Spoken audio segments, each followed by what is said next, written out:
नमस्कार, स्वागत करती हूँ आप सभी का मेरे इस चैनल इजी टू लर्न पे। आज हम चर्चा करेंगे अपना अपना भाग्य से संबंधित सभी पद्यांश और उससे संबंधित सारे प्रश्न उत्तर। देखिए, अपना अपना भाग्य में लेखक सामाजिक असमानता को बताते हैं कि किस प्रकार की विषमता है, गरीबी है, लाचार बालक हैं और लाचार बालक अपनी भूख और गरीबी को मिटाने के लिए अपने घर को छोड़कर बाहर निकल जाते हैं और उसके बाद उनके साथ क्या होता है, इसके बारे में अपना अपना भाग्य में ज्ञानेंद्र कुमार जी ने बताया है। तो अभी शुरुआत करते हैं, पढ़ते हैं पहला गद्यांश। गरीब के मुंह पर, छाती, मुट्ठियों और पैरों पर बर्फ की हल्की सी चादर चिपक गई थी, मानो दुनिया की बेहयाई ढकने के लिए प्रकृति ने शव के लिए सफ़ेद और ठंडे कफन का प्रबंध कर दिया था। मार्मिक कथन, क्योंकि गरीब बच्चे हैं, उनके तन पर कपड़े शायद ही हैं जो ठंड से उन्हें बचा सके, इसलिए प्रकृति ने बर्फ की चादर डाल दी है। चलिए देखते हैं, प्रश्न पर ध्यान देते हैं। उपरोक्त विचार किसके हैं और ये विचार दिमाग में कब आए? उपरोक्त विचार उस लेखक के हैं जो नैनीताल का भ्रमण करके अपने मित्र के साथ वापस आ रहे हैं। ये विचार लेखक के दिमाग में उस समय आए जब उसे पता चला कि पिछली रात एक पहाड़ी बालक सड़क के किनारे पेड़ के नीचे ठिठुर कर मर गया। लेखक तुरंत समझ गए कि यह वही लड़का है जिसकी मदद करने से उसके मित्र ने मना किया था। बढ़ते हैं दूसरे प्रश्न की तरफ। गरीब शब्द का प्रयोग किसके लिए किया गया है, उसकी क्या परेशानी थी? चलिए बढ़ते हैं इसके उत्तर की तरफ। उत्तर में बताया जा रहा है, गरीब शब्द का प्रयोग उस लड़के के लिए किया जा रहा है जो अपने गांव में अपने दोस्त के साथ भागकर आया हुआ था। नैनीताल के घने कोहरे में वह चल रहा था। 10-12 वर्ष की उम्र वाले लड़के उस लड़के का रंग तो गोरा था, लेकिन मैल के कारण वह काला दिखाई दे रहा था। उसकी आंखें सुंदर तो थी, लेकिन उनमें सूनापन दिखाई दे रहा था। उसकी परेशानी थी कि न तो उसे किसी के यहाँ नौकरी मिली थी, न उसके पास खाने को कुछ था, न ही रहने के लिए कोई जगह थी। ऐसी स्थिति में वह अभावग्रस्त जीवन जीने के लिए विवश था। लेखक के मित्र को नौकर की जरूरत थी, लेकिन वे भी उस लड़के की दशा देखकर उस पर विश्वास नहीं कर सके। उन्हें लगता था कि ऐसे लोग चोरी कर सकते हैं या अन्य समस्या का कारण बन सकते हैं। देखते हैं अगला प्रश्न। इस अंश में समाज की किस बेहयाई की बात की गई है? इस अंश में समाज में रहने वाले उन लोगों की बेहयाई की बात की गई है जिसके कारण लोग किसी की भलाई करते समय भी अपने लाभ की बात सोचते हैं। उदाहरण के लिए 10-12 वर्ष का गरीब लड़का सर्दी से ठिठुर रहा था, लेकिन न तो लेखक ने और न ही उसके मित्र ने उस लड़के की भलाई की। कश्मीरी दुशाला ओढ़कर खड़े वकील साहब ने तो यहाँ तक कह दिया कि ये पहाड़ी बड़े शैतान होते हैं, बच्चे बच्चे में अवगुण छिपे रहते हैं, आप भी क्या अजीब हैं, उठा लाएं कहीं से। उस गरीब लड़के को लेखक और वकील साहब ने उसकी हालत पर छोड़ दिया। कड़ाके की सर्दी में भी उन लोगों को उसके जीवन की परवाह नहीं थी। उसी रात वह लड़का ठंड से मर गया। जिस दुनिया के लोग ऐसी सोच रखते हैं, उन्हें अच्छा नहीं कहा जा सकता। इस पाठ का उद्देश्य क्या है, पढ़ते हैं। अपना अपना भाग्य पाठ का उद्देश्य समाज में रहने वाले या समाज के सामने यह तथ्य प्रस्तुत करता है कि किसी भी दशा में यदि हम दूसरों की भलाई करते समय भी अपने हित की बात सोचते हैं तो यह हमारा मानव धर्म के खिलाफ है। हमें सदैव ऐसे कार्य करने चाहिए जिनसे दूसरों की भी भलाई हो। पाठ का मुख्य पात्र वह गरीब लड़का है जो वस्त्र एवं भोजन के अभाव में सर्दी की रात में मर गया।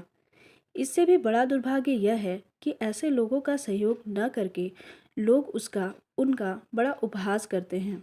अतः गरीब, विवश, दुखी एवं परेशान लोगों के प्रति संपन्न एवं सम्भ्रांत लोगों की संवेदनहीनता को व्यक्त करना एवं लोगों में मानवता का विकास करना इस पाठ का मुख्य उद्देश्य है। पढ़ते हैं अगला गद्यांश। मैं असमंजस में रहा, तब वह प्रेत गति से आगे की ओर कोहरे में मिल गया। हम भी होटल की ओर बढ़े। हवा तीखी थी, हमारे कोटों को पाकर बदन में तीर सी लग रही थी। यहाँ पर उस बच्चे के बारे में बात किया जा रहा है जिसके बदन में सिर्फ हल्के कपड़े हैं और ठंड में लेखक ने इतने सारे कोट पहने हैं लेकिन उनको भी काफ़ी ज़्यादा ठंड लग रही है कोट होने के बाद भी। तो समझिए उस बच्चे की क्या स्थिति होगी। चलिए पढ़ते हैं प्रश्न। हम शब्द से किसका तात्पर्य है? वे लोग कहाँ थे और वहाँ का मौसम किस प्रकार का था? देखिए, हम शब्द का तात्पर्य लेखक और उसके मित्र से है। वे लोग नैनीताल में वकील साहब के कमरे के सामने थे। मौसम बहुत ठंडा था, भयानक शीतलहरी थी, चारों ओर कोहरा छाया था। प्रेत गति से आगे बढ़ने का क्या आशय है? लेखक का प्रयोग किसके लिए किया गया? लेखक ने इस शब्द का प्रयोग किसके लिए किया है? प्रेत गति से आगे बढ़ने का आशय है अस्त व्यस्त तरीके से तेजी से चलना। लेखक ने इस शब्द का प्रयोग उस बालक के लिए किया है जो बिना कुछ खाए पिए लगातार आगे बढ़ता रहा। उसके बाल अस्त व्यस्त थे, उसका शरीर ठंड से काँप रहा था। उसके पास न तो कोई काम था, न खाने को रोटी थी और न ही पहनने के लिए कपड़े थे। उसका दोस्त तो मर चुका था। रात बिताने के लिए उसके पास कोई जगह नहीं थी। वह अपने गांव से 15 कोस दूर भीषण सर्दी में बिना किसी उद्देश्य के घूम रहा था। अगला प्रश्न, असमंजस में कौन था और क्यों? असमंजस में लेखक था।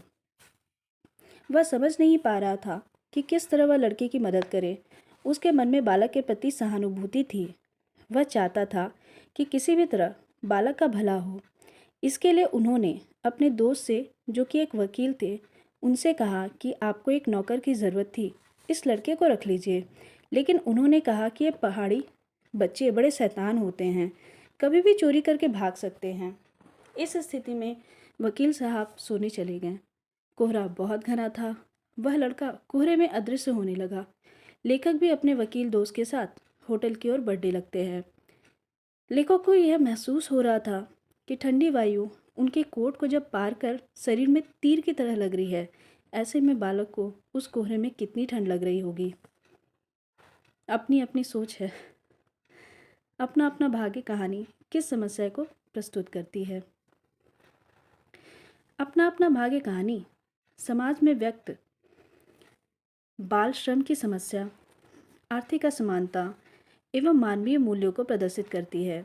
उदाहरण के लिए, भीषण सर्दी में वकील साहब ने गर्म कश्मीरी दुशाला ओढ़ रखा था, जबकि बालक नंगे बदन था। यह आर्थिक असमानता है। यह 12 वर्ष का बालक घर छोड़कर 15 किलोमीटर दूर नौकरी करने के लिए आता है। इससे पता चलता है कि किसी न किसी रूप में बाल श्रम की समस्या अभिव्याप्त है। यह कहानी समाज में व्याप्त उन मानवीय मूल्यों के पतन की ओर भी संकेत करती है, जिसके कारण लोगों में एक दूसरे की मदद के प्रति अविश्वास बढ़ता जा रहा है। लोग अपने स्वार्थ के कारण संवेदनहीन होते जा रहे हैं। वस्तुतः अशिक्षा, बेरोजगारी जैसी समस्याएं गरीबी का मुख्य कारण होता जा रहा है। अतः इस समस्या के समाधान हेतु प्रयास किया जाना चाहिए। देखिए, गरीबी की वजह से तो काफ़ी असमानताएं हैं, लेकिन अगर हम चाहें तो इससे थोड़ी सी मदद के चलते हम इसे सही कर सकते थे। क्या लेखक खुद से इसकी मदद कर सकते थे ना? लेकिन लेखक ने समाज में जिस तरीके की मानसिकता है उसके बारे में बताया है। चलिए बढ़ते हैं अगले गद्यांश की तरफ। मैंने देखा कि कोहरे की सफ़ेदी में कुछ ही हाथ दूर से एक काली सी मूर्ति हमारी तरफ आ रही थी। मैंने कहा, होगा कोई। 3 गज की दूरी से दिख पड़ा एक लड़का, सिर के बड़े बड़े बाल खुजलाता चला आ रहा था। नंगे पैर, नंगे सिर, एक मैली सी कमीज लटकाए। प्रश्न पे ध्यान देते हैं। यहाँ पर किस बालक के संदर्भ में कहा गया है? उस समय उसकी स्थिति क्या थी? यहाँ पर उस पहाड़ी बालक के संदर्भ में कहा गया है जो कि लेखक को उनके मित्र को नैनीताल में घूमते समय संध्या के समय मिला था। बालक 10-12 साल का लड़का था। नंगे सिर, नंगे पैर, केवल एक कमीज पहने चला जा रहा था। वह अपना सिर खुजला रहा था। उसका रंग गोरा था, किंतु मैल से काला पड़ गया था। वह केवल अपने वर्तमान को देख रहा था, दुनिया से बेखबर चला जा रहा था। अगला प्रश्न, बालक ने अपने घर परिवार के संबंध में क्या क्या बताया? बालक ने अपने घर परिवार के संबंध में बताया कि वह नैनीताल से 15 कोस दूर एक गांव का रहने वाला था। उसके कई भाई बहन थे, इसलिए वह नैनीताल भाग आया। गांव में कोई काम नहीं है, रोटी नहीं है। बाप भूखा रहता था और माँ भूखी रहती थी, रोती थी। उसके साथ एक और साथी गांव से यहाँ आया था, किंतु वह अपने साहब को और साहब की मार से मर गया। इस समय उस बालक के सामने कौन सी समस्या थी? क्या उस समस्या का हल हो गया? इस समय बालक के सामने समस्या थी कि उसकी नौकरी छूट गई थी। पहले वह जिस दुकान में काम करता था, रात को वहीं सो जाया करता था। सारा दिन काम करने के बदले में उसे 1 रुपया व जूठा खाना मिलता था, पर कम से कम सोने के लिए छत तो थी। वह खाने के लिए जूठा खाना तो था, पर अब वह भूखा था। न सिर पर छत थी और न ही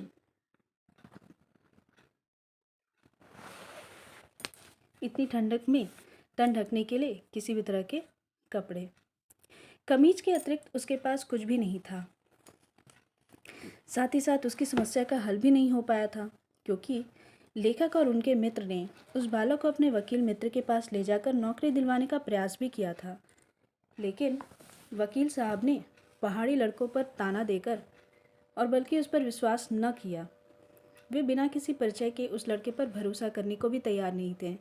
उनकी नज़र में ऐसे लड़के चोर उचक्के होते हैं जो मजबूरन उस पहाड़ी बालक को नैनीताल के उस ठिठुरती सीट में भूखे पेट और चित्रों वाले कमीज में एक पेड़ के नीचे आश्रय लेना पड़ा। इस कहानी के माध्यम से लेखक ने हमें क्या संदेश देना चाहा है, स्पष्ट कीजिए। इस कहानी के माध्यम से लेखक ने सामाजिक व आर्थिक विषमता का चित्रण करते हुए बाल श्रम, गरीब व लाचार बालकों के शोषण को दिखाते हुए हमें यह संदेश देना चाहा है कि हमें हृदय में दया के भाव रखना चाहिए। कहानी में गरीब पहाड़ी लड़कों, लेखक व उसके मित्र तथा वकील साहब आदि पात्रों को लेकर दर्शाया गया है कि गरीब पहाड़ी बालक भाग्यहीन थे। उन्होंने, लेखक व उसके मित्र ने, एक पहाड़ी बालक जिससे उनकी मुलाकात हुई थी, उन्होंने उसकी सहायता करने का प्रयास किया, किंतु वकील साहब की निष्ठुरता के आगे वे कुछ न कर पाए और उस लाचार बालक को उसके भाग्य पर छोड़ दिया। लेखक ने संपूर्ण घटनाक्रम के माध्यम से संदेश देना चाहा है कि लेखक, उनके मित्र, वकील साहब, कोई भी चाहता तो उस बालक को भाग्य बदल सकता था या उस बालक की सहायता कर सकता था। हमें गरीबों, लाचारों के प्रति संवेदनशील होना चाहिए तथा यथासंभव उनकी सहायता करनी चाहिए। किसी के चरित्र पर उंगली उठाने के बजाय अपने कर्मों व दृढ़ इच्छा शक्ति द्वारा किसी भाग्यहीन को भाग्यवान बनाने का प्रयास करना चाहिए, ना कि उसे उसके भाग्य पर छोड़ देना चाहिए। तो ये था अपना अपना भाग्य से संबंधित जितने भी प्रश्न थे। अभी के लिए धन्यवाद।